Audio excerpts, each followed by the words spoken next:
ইনকিলাব মঞ্চের মুখপাত্র শহীদ শরীফ ওসমান বিন হাদির হত্যাকারীদের গ্রেপ্তার করেছে পুলিশ। গোপন খবরের ভিত্তিতে পশ্চিমবঙ্গের বনগাঁ এলাকা থেকে তাদের গ্রেপ্তার করা হয়। বিষয়টি নিশ্চিত করেছে ভারতীয় সংবাদ মাধ্যম এএনআই। পশ্চিমবঙ্গ পুলিশের দেয়া আনুষ্ঠানিক সংবাদ বিজ্ঞপ্তিতে বলা হয়, বিশেষ খবরের ভিত্তিতে ৭ই মার্চ বনগাঁর সীমান্তবর্তী এলাকা থেকে তাদের গ্রেপ্তার করা হয়। এএনআই এর প্রতিবেদনে বলা হয়েছে, অবৈধভাবে অনুপ্রবেশ ও অবস্থানের অভিযোগে রাহুল ওরফে ফয়সাল করিম মাসুদ এবং আলমগীর হোসেন নামে দুই বাংলাদেশি নাগরিককে ভারতের বনগাঁও সীমান্ত এলাকা থেকে গ্রেপ্তার করা হয়েছে। পশ্চিমবঙ্গ পুলিশের স্পেশাল টাস্ক ফোর্সের সদস্যরা রোববার তাদের গ্রেপ্তার করেন। গ্রেপ্তারকৃতরা বাংলাদেশের রাজনৈতিক কর্মী শরীফ ওসমান হাদির হত্যাকাণ্ডের সঙ্গে জড়িত বলে জানা গেছে। RICL TMX, যুগের পর যুগ স্থাপনা থাকে মজবুত।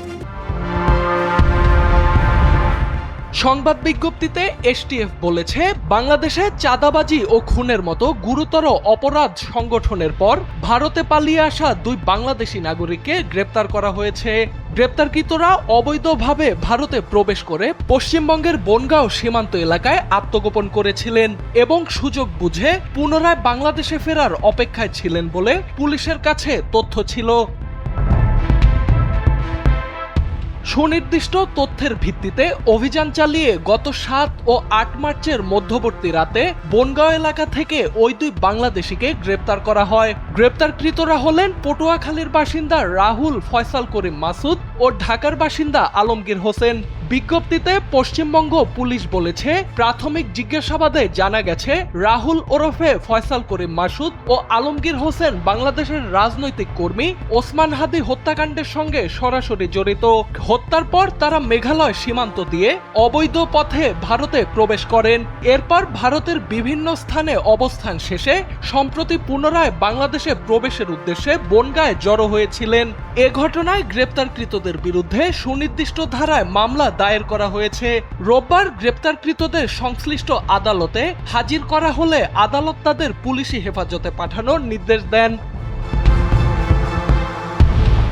২০২৫ সালের ১২ ডিসেম্বর রাজধানীর মতিঝিলে জুমার নামাজ পড়ে নির্বাচনী প্রচারণা শেষ করেন শহীদ শরীফ ওসমান বিন হাদি। এরপর সোহরাওয়ার্দী উদ্যানে যাওয়ার পথে দুপুর ২টা ২০ দিকে হাদিকে বহনকারী অটোরিকশা বক্স কালভার্ট এলাকায় পৌঁছালে মোটরসাইকেলে থাকা দুষ্কৃতিকারীরা হত্যার উদ্দেশ্যে তাকে গুলি করে পালিয়ে যান। পরে গুরুতর আহত অবস্থায় উদ্ধারের পর ওসমান হাদিকে ঢাকা মেডিকেল কলেজে নেওয়া হয়। সেখানে অপারেশন শেষে এভারকেয়ার হাসপাতালে পাঠানো হয় তাকে।